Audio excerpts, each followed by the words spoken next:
The Halifax International Security Forum gets underway this weekend, the annual event that brings together political and defense officials from 60 countries, all focused on security and protecting democracies around the world. CPAC's Michael Serapio has been taking part in the forum since Thursday. Michael. Well, Andrew, you're right. The Halifax International Security Forum is now underway here, really in a city that has hosted this international gathering for 16 years now.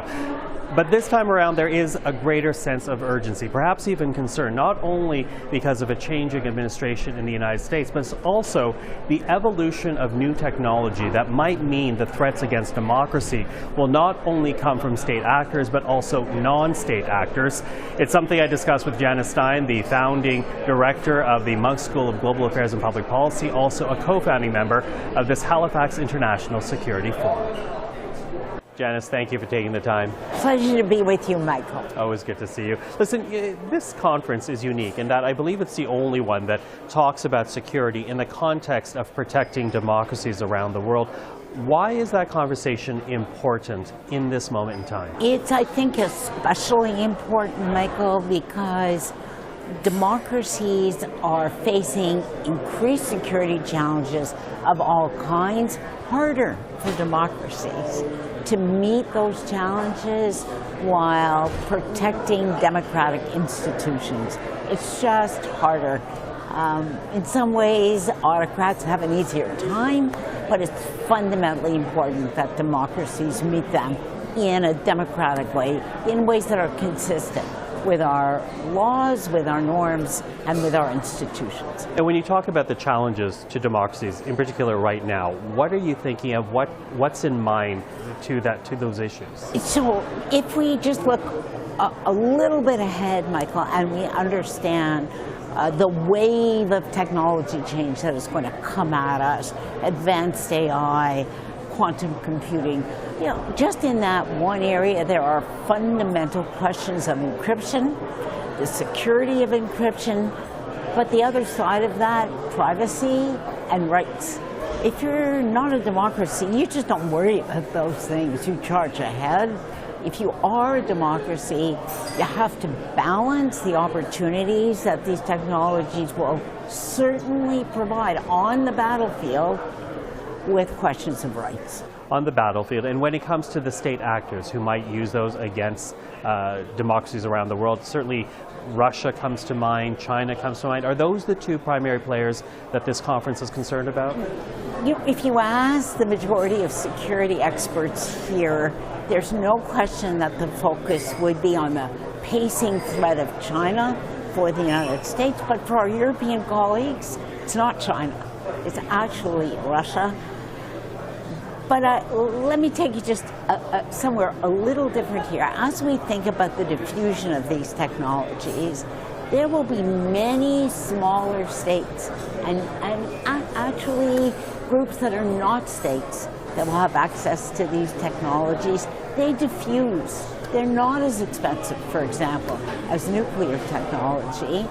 So we are going to have a battlefield that is going to be much less defined by the great powers in some ways than the ones that we're very familiar with. And I think when you talk about technology and AI, certainly we're already starting to address issues of disinformation, and the distinction being that disinformation is purposefully misleading people rather than people misunderstanding on their own. It's not misinformation, yes. It's disinformation.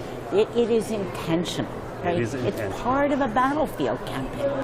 And we're seeing that now. Even though you say non-state actors will be involved, right now we are seeing state actors involved in it. Well, in Canada, what are the biggest sources of disinformation? Russia, Iran, India, and China. And these are all operating in Canada, in our domestic society. So how do we think about this, Michael? Is domestic society in Canada part of the new battlefield space? It actually is. So when this forum comes together, and this is the 16th time that the Halifax International Forum has come together, really what we're talking about is trying to understand not only the current challenges to democracy, but the future challenges that are coming about. Do you think people understand the critical moment that we're in right now? I worry that we are not taking the moment seriously enough.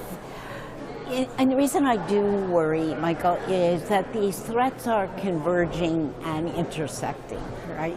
So it's not only about what happens in a battlefield. It's not only about technology, which is increasingly where the big powers are competing. It's not only our economies, where we are restructuring supply chains.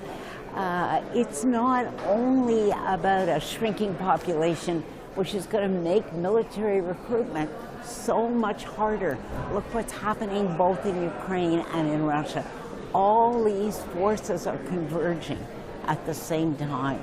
So I can't over-exaggerate the importance of this moment. The importance of this moment. So what do you hope comes out of this conference? Because we are at this point where we are just at the beginning of the 16th annual Halifax International Security Forum. What do you hope comes out at the end of the weekend? I'm really hoping for new partnerships. And what do I mean by that? We need private sector leaders engaged in this conversation. First of all, innovation is now happening in the private sector. And that's a big difference from what it was 3 or 4 years ago. They have to be part of this conversation in a completely different way. You know, one of the interesting conversations we just had at a lunch, Michael, was how do we procure together? How do we develop and buy next generation technologies together so that we can do this in an efficient way and get more bang for our buck, because that really matters. You can't have that conversation without private sector leaders in. Secondly, civil society leaders have to be part of this. They need to understand the difficult trade-offs that we have between safety on the one hand and the capacity to protect ourselves on the other. It's not one or the other, it's balancing both. If they're not in the conversation, they're not going to get it. So I hope we can lay the groundwork for these kinds of partnerships. And to that, this is why the conversations are happening here in Halifax. Janice, appreciate you walking us through it. Thank you for the time. It's always great to be with you.